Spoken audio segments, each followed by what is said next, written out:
Well, for some, it's easier said than done. Forgiving people is a trait we are taught from a young age and a skill we have to put into practice moving forward through life. But why is it harder for some to do than others? Last week we watched as the Prime Minister forgave his deputy, Barnaby Joyce, for sending those derogatory texts. People get angry, people get bitter. Who am I to be judging someone else? His observations of me in that relationship has completely transformed his view that he had as a backbencher at a time when his head was in a very different place. Well, this week Kanye West has demanded a public apology from the Kardashians in order for the family to reconcile. So why are we all different when it comes to making up and moving on? For more, we welcome back clinical psychologist Dr. Aileen Alegado. Hello. Hello, good to see you both. What does it mean to forgive somebody?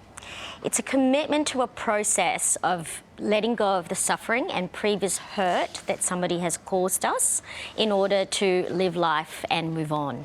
OK, now in an extraordinary example, last weekend we saw the Abdallah family held that I Forgive Day, right? A national day of forgiveness to honour the 4 children who lost their lives after they were hit by a drunk driver. This was quite extraordinary. What can we learn from them when it comes to moving on from something so deeply, very serious, or indeed tragic, and find our way to this stage of forgiveness?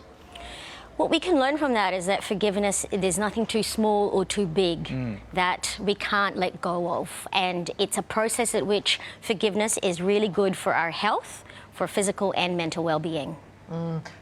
When we are ready to show some grace, how do we go about forgiving someone, getting to that place? What do we do to get there? Well, first of all, acknowledging the hurt that somebody has caused you and understanding what are we forgiving and who needs that forgiveness. Most of the time, forgiveness is a process for us. It's not for the other person to heal. So by letting go of resentment and anger, we actually are allowing ourselves to be free of the pain and the suffering. OK, now we've got that old-fashioned saying, right? Forgive but don't forget.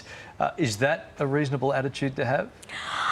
Look, I do think that it's a quick process to do forgive and forget, but we don't really want to forget. We want to forgive, but remember the lessons. Yeah. We want to know what are the things that upset us, that has caused us pain, and be able to move forward by learning about ourselves a bit better moving forward. OK. So we all know someone who can never get over something, like they're a grudge holder, they hang on to things. What can that do for a relationship? Look, you end up bringing bitterness and upset to a relationship that has nothing to do with the pain that you have had before. So it's generally not recommended to hold on to all of those pain and suffering because it affects your relationships moving forward. Why are we all so different for this? Why for some people it's water off a duck's back and others just struggle to forgive? It's a combination of both. Sometimes it's to do with a personality trait, somebody's temperament, they're naturally a bit more easygoing, but also a lot of environmental factors in terms of life experiences, how we have grown up and been shown or modelled forgiveness is going to influence how we then experience and forgive later on. Yeah. OK, very good advice. Thank you so much for helping us navigate that. Thank you so much for having me. Thank you.